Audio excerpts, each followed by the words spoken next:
vedere. Moglie di Giuliano, Guai, la problema diventa. Lei un po' perché comincia a capire questo modo e vedere che la parte diciamo della bellezza.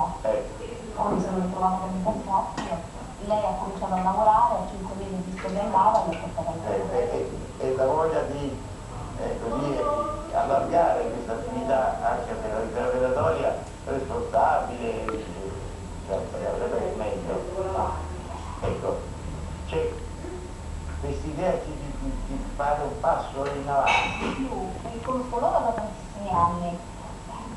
Non è che perché lavora cucina benissimo, No, metti lava ho sempre avuto cane e adesso mi è capitato questo bassotto che lavoriamo e mettiamo e sto diventando... Ognuno delle motivazioni è anche quella della buona tavola, dello stare insieme, gli accompagnamenti bellini, non è che dobbiamo fare. Una cosa che io dico a tutti i professori di bassotti che vengono anche ad addestrare da noi eccetera, dico sempre, il bassotto è un cane forte, ha bisogno di sfogarsi, ha bisogno di giocare, di correre, di andare anche a caccia. Quindi se volete avere un cane equilibrato, felice lui soprattutto, portatelo a fare degli addestramenti, non dico andare a caccia. E così ho coinvolto un po' queste mie amiche perché hanno visto che il loro cane si divertiva a fare attività. Era più felice, più equilibrato, e loro stessi trovano delle soddisfazioni personali.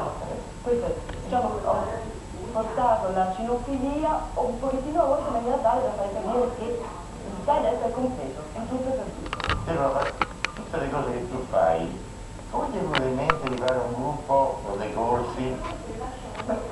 Nasce a parte va bene una passione personale che lo abbiamo da sempre, faccio questo tipo di attività, di corsi e di formazione a 360 gradi quello che l'ambiente.